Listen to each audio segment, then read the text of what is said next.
It's late at night in a small city park. The benches are cold, the air is damp, and a young woman is clutching a backpack as if it's the only thing keeping her grounded. That woman is Sarah. She used to have a small apartment, a job, and a plan for her life. But a series of bad turns, an illness, a layoff, and bills piling up faster than she could pay, pushed her over the edge.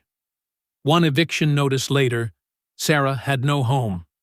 For weeks, she wandered from shelters to public benches, telling herself it was temporary.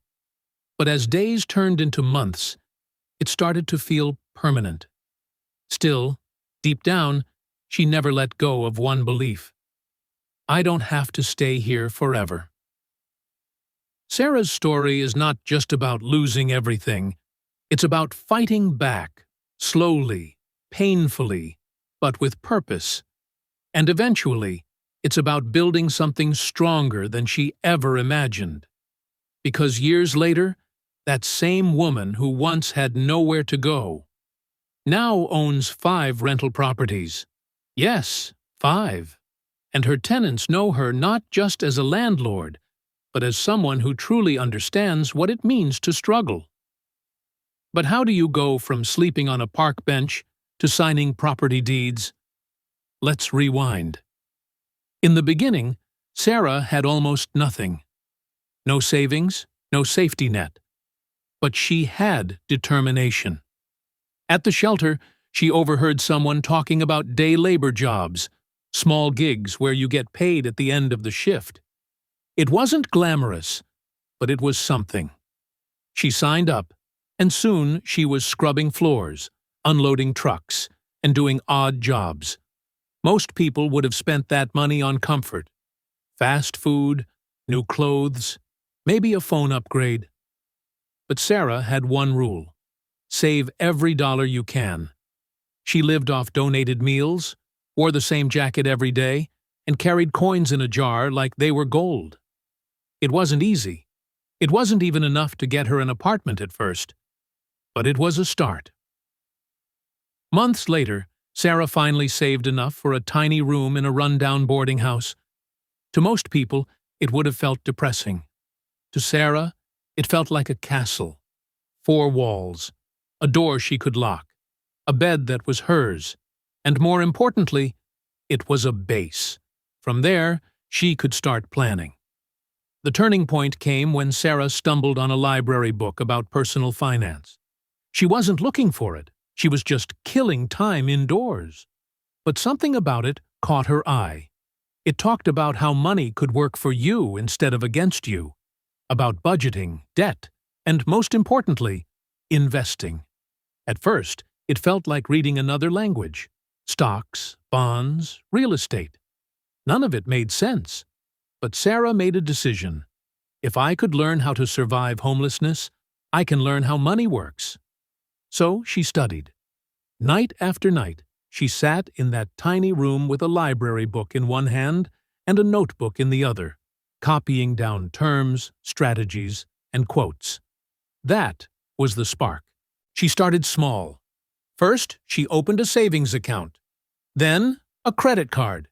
She built her credit by buying only what she could afford and paying it off every month. At her job, now a steady position cleaning offices, she worked extra shifts. Every bonus, every overtime check went into savings. Her coworkers laughed sometimes. "Come on, Sarah, you've got to live a little." But Sarah knew she was living with a plan. Years passed, and Sarah's savings grew. Still, she kept her eye on something bigger: real estate. Why? Because she knew what it meant to be without a home. And she wanted to turn that pain into purpose. Her first investment wasn't glamorous. It was a small, beat-up house on the edge of town. The paint was peeling, the plumbing needed work, and most people would have walked away.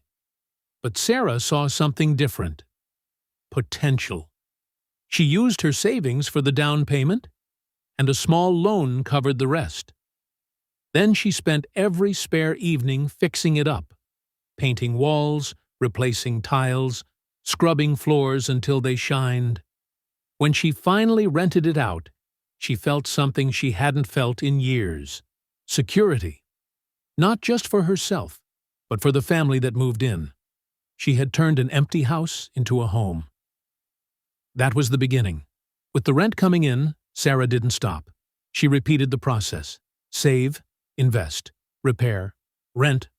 One property became two, two became three. Each one was a little better than the last. And eventually, five.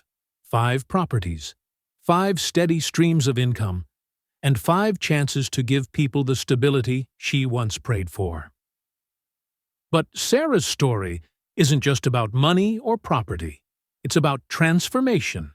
She went from being ignored on the streets to being respected in her community, from having nothing to her name to signing deeds in her name, from survival to ownership.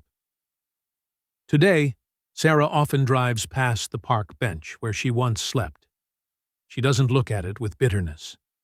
She looks at it with gratitude, because that bench was the place where she made a promise to herself: I will not give up.